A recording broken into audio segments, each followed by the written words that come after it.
हमने सारा benign prostatic hypoplasia पढ़ लिया था। हमने जो है वो उसके एनाटॉमी वगैरह भी देख ली थी, कैसे होता है, उसके सिम्टम्स भी देख लिए थे। तो अब हम चलते हैं नेक्स्ट टॉपिक की तरफ, दैट इज अवर एटियोलॉजी। अब एटियोलॉजी देखते हैं, I hope you guys can see that. Etiology दो रीजंस की वजह से होती है, एक तो है टेस्टोस्टेरोन का मेटाबॉलिज्म, दूसरा होता है ईस्ट्रोजन का इम्बैलेंस हो जाना। ठीक है, अब टेस्टोस्टेरोन मेटाबॉलिज्म कैसे होता है कि नॉर्मली मेल्स के अंदर क्या होता है, टेस्टोस्टेरोन ज्यादा पाया जाता है एज कम्पेयर टू ईस्ट्रोजन। ठीक है, अब टेस्टोस्टेरोन होता है, अब ये क्या करेंगे, जो जितने भी हमारे डिफरेंट ऑर्गन्स है, जैसे प्रोस्टेट ग्लैंड हो गया या लिवर हो गया या इस तरीके के जितने ऑर्गन्स होते हैं, स्किन सेल्स भी करते हैं, तो ये क्या करेंगे कि ये टेस्टोस्टेरोन को डीएचटी में कन्वर्ट करेंगे, डाईहाइड्रोटेस्टोस्टेरोन, ये एक और हार्मोन है। ठीक है, अब ये इसके अंदर कन्वर्ट कौन करता है, 5 अल्फा रिडक्टेज। 5 अल्फा रिडक्टेज जो है इसको इसमें कन्वर्ट करता है। अब ये जो हमारे पास प्रोड्यूस हो गया ना डाईहाइड्रोटेस्टोस्टेरोन, इसका आगे फर्दर क्या काम है, ये करवाता है प्रोस्टेट की इलार्जमेंट ऑफ प्रोस्टेट। तो इस बात से हम यहाँ पे ये समझ सकते हैं कि प्रोस्टेट की इलाजमेंट कौन करवा रहा है, ये वाला हार्मोन करवा रहा है। इसका मतलब कि जिन भी पेशेंट्स को बिनाइन प्रोस्टेट हाइपोप्लेजिया का मसला होगा, जिन भी पेशेंट्स को ये वाला इशू होगा, वो क्यों हुआ होगा, क्योंकि ये जो हार्मोन है ये ज्यादा इंक्रीज हो गया होगा, मतलब टेस्टोस्टेरोन की डीएचटी में कन्वर्जन बहुत ज्यादा बढ़ गई होगी, जिसकी वजह से पॉसिबिलिटी है कि ये कंडीशन कॉज हो सकती है बिनाइन प्रोस्टेटिक हाइपोप्लेजिया। तो this is the first cause. अब इसकी सेकंड कॉज है, सेकंड कॉज थोड़ी अनकॉमन है, इतनी ज्यादा नहीं है, मतलब हम कह सकते हैं कि second cause is just the effect जो इसकी वजह से होता है। उसमें क्या है, ईस्ट्रोजन का इम्बैलेंस हो जाता है।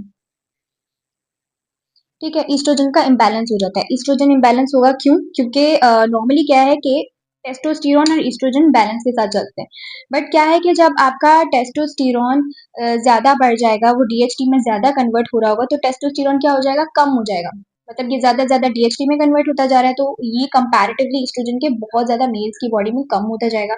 जब ये कम होता जाएगा, ईस्ट्रोजन बढ़ जाएगा, तो उसकी वजह से भी हम कह सकते हैं कि प्रोस्टेट की जो है इलाजमेंट होती है। But the main cause again यही है डीएचटी वाला, कि ये हार्मोन बहुत ज्यादा बढ़ जाता है जो उस प्रोस्टेट की इलाजमेंट करवाता है, एंड फिर हमें यूरिनरी सिम्टम्स होते हैं, ये वाले प्रॉब्लम होते हैं। ठीक है,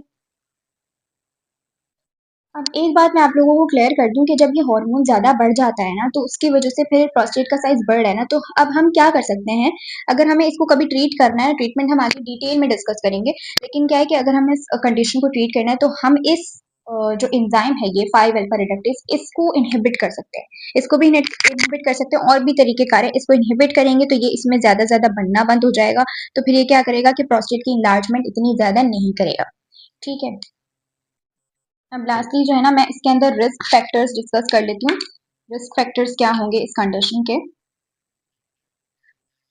रिस्क फैक्टर, सबसे पहला रिस्क फैक्टर तो मैं शुरू से बोलती हुई आ रही हूँ कि मेल्स की बॉडी में एजिंग की वजह से ज्यादा ये वाली कंडीशन डेवलप होती है, जो बहुत मेन कॉमन रिस्क फैक्टर है, तो वो यही होता है। ठीक है, अब ये इसमें मैं यहाँ पर मेंशन कर देती हूँ कि क्या क्या रिस्क फैक्टर्स हो सकते हैं। सबसे पहले रीजन है इसका एजिंग, एजिंग की वजह से होती है। एजिंग एक प्राइमरी रिस्क फैक्टर है जो ज्यादा से ज्यादा होता है, एज एज जो है वो प्रिवेलेंस, मतलब इसकी जो प्रिवेलेंस है ना वो एज की वजह से बहुत ज्यादा होती है। उसके बाद है हार्मोनल चेंज, जो हम अभी देख ही चुके हैं कि हार्मोन कैसे चेंज होगा। ठीक है, मतलब कि डाईहाइड्रोटेस्टोस्टेरोन की ज्यादा प्रोडक्शन हो जाएगी। उसके बाद है जेनेटिक्स, जेनेटिकली भी होता है। ठीक है, अगर आपकी फैमिली हिस्ट्री में किसी को है तो फिर भी ये कॉज कर सकता है। और दूसरी बात लाइफस्टाइल फैक्टर्स, लाइफस्टाइल फैक्टर्स में भी एक जो चीज मैं हमेशा कहूंगी, दैट इज ओबेसिटी।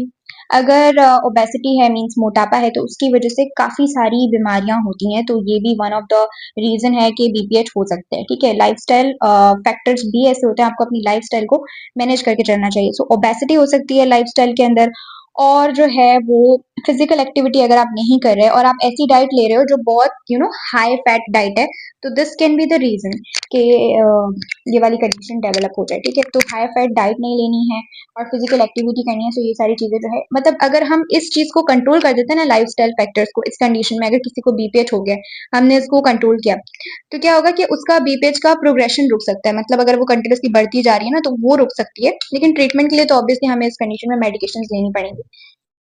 ठीक है, और बहुत मेन इंपॉर्टेंट कॉज है इसका दूसरी मेडिकल कंडीशंस। अब कुछ ऐसी मेडिकल कंडीशंस होती हैं जो कि क्या करती हैं, बीपीएच को कॉज कर सकती हैं। अब फर्स्ट मेडिकल कंडीशन इसमें कौन सी आती है, डायबिटीज, जो बीपीएच कॉज कर सकती है, और हाइपरटेंशन। अगर कोई हाइपरटेंसिव पेशेंट है या कोई डायबिटिक पेशेंट है तो ये जो कंडीशंस है ना बहुत ज़्यादा मतलब कि कॉमन हो जाती हैं उनके अंदर, कि उनके अंदर तो ये आराम से डेवलप हो सकती है। ठीक है, तो ये हो गया रिस्क फैक्टर्स। अब नेक्स्ट वीडियो में हम जो है वो ट्रीटमेंट कवर करेंगे कि इन सारी चीज़ों को हम कैसे ट्रीट कर सकते हैं।